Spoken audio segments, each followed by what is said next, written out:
നമ്മളിപ്പോഴുള്ളത് വിശുദ്ധ പത്രോസിന്റെ ബസിലിക്കയുടെ തൊട്ടു മുന്നിലാണ്.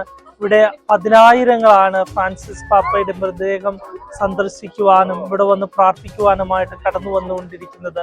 നാളെ ബുധനാഴ്ച ഒരു രാവിലെ 10 മണിയോടുകൂടിയായിരിക്കും ഫ്രാൻസിസ് പാപ്പയുടെ ശരീരം പൊതുദർശനത്തിനായിട്ട് വിശുദ്ധ പത്രോസിന്റെ ബസിലിക്കയിലേക്ക് മാറ്റുന്നത്. നമുക്കറിയാം, ഇപ്പോൾ കാസ സാന്ത മാർത്തയിലാണ് ഫ്രാൻസിസ് പാപ്പയുടെ ശരീരം വത്തിക്കാനിൽ വർക്ക് ചെയ്യുന്ന ഏറ്റവും പ്രധാനപ്പെട്ട വ്യക്തികൾക്ക് വന്ന് സന്ദർശിക്കാനുള്ള അവസരം ഒരുക്കിയിരിക്കുകയാണ്.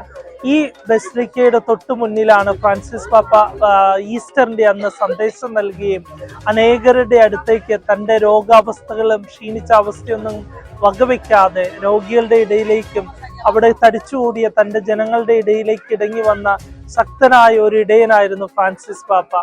അദ്ദേഹം ഇറങ്ങി വന്നപ്പോൾ നമ്മൾ ശ്രദ്ധിച്ച ഒരു പ്രത്യേക കാര്യം ഇതാണ്: അദ്ദേഹം അനേകം കുഞ്ഞുങ്ങളെ എടുത്ത് ആശീർവദിച്ചു. അതുപോലെ തന്നെ ഒരുപാട് രോഗികളായിട്ടുള്ളവരുടെ അടുത്ത് പോയി കുറച്ചു സമയം നിന്ന് അവർക്ക് വേണ്ടി അവരെല്ലാം ആശീർവദിച്ചാണ് അതിലൂടെ ഫ്രാൻസിസ് പാപ്പ കടന്നുപോയത്. ഇന്നേ ദിവസം നമ്മൾ ഇവിടെ ആയിരിക്കുമ്പോൾ നമ്മൾ ഓർക്കേണ്ട ഒരു കാര്യമാണ്, ഫ്രാൻസിസ് പാപ്പയുടെ മരണ ശുശ്രൂഷ ക്രമങ്ങൾ ഇന്നലെ വൈകുന്നേരത്തോടുകൂടി ഇവിടെ ആരംഭിച്ചിരിക്കുകയാണ്. വൈകുന്നേരം ഇന്നലെ 7:30 കർദിനാൾ മൗറോയുടെ നേതൃത്വത്തിലാണ് ഇവിടെ ജപമാല പ്രാർത്ഥനകൾ ആരംഭിച്ചിരുന്നത്. ഒരുപാട് പേരായിരുന്നു. ഈ പിയാസ നിറച്ച്, ഈ വത്തിക്കാനിൽ വിശുദ്ധ പത്രോസിന്റെ ചത്തുരം നിറച്ച ആൾക്കാരായിരുന്നു. ഏറ്റവും എടുത്തു പറയേണ്ട ഒരു കാര്യം എന്ന് പറയുന്നത്, നാനാജാതി മതസ്ഥര്, ലോകത്തിന്റെ വിവിധ ഭാഗങ്ങളിൽ നിന്നുള്ളവര്. പ്രത്യേകിച്ച് എനിക്ക് ഇന്നലെ കാണാൻ സാധിച്ചത് മ്യാൻമാറിൽ നിന്നും, ആഫ്രിക്കയിൽ നിന്നും, അതുപോലെ തന്നെ ഇന്തോനേഷ്യയിൽ നിന്നും, ഉക്രൈനിൽ നിന്നുമുള്ള അനേകരെ ഇവിടെ കാണുവാനായിട്ട് സാധിച്ചു.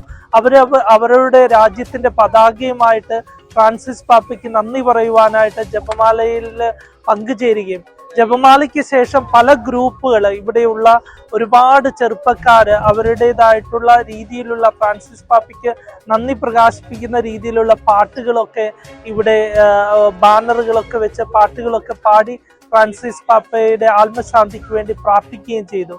അതിനുശേഷം ഇന്നലെ രാത്രി 8 മണിയോടുകൂടിയാണ് അവിടെ വത്തിക്കാന്റെ ഹെൽത്ത് സെക്രട്ടറി ആയിരിക്കുന്ന അന്ത്രേയ അർക്കാഞ്ചലി എന്ന് പറഞ്ഞ ഡോക്ടർ ഫ്രാൻസിസ് പാപ്പയുടെ മെഡിക്കൽ റിപ്പോർട്ട്, മരണ റിപ്പോർട്ട് പുറത്തുവിടുകയും അദ്ദേഹത്തിന്റെ മരണം ഔദ്യോഗികമായിട്ട് മെഡിക്കൽ രീതിയിൽ സ്ഥിരീകരിക്കുകയും ചെയ്തു.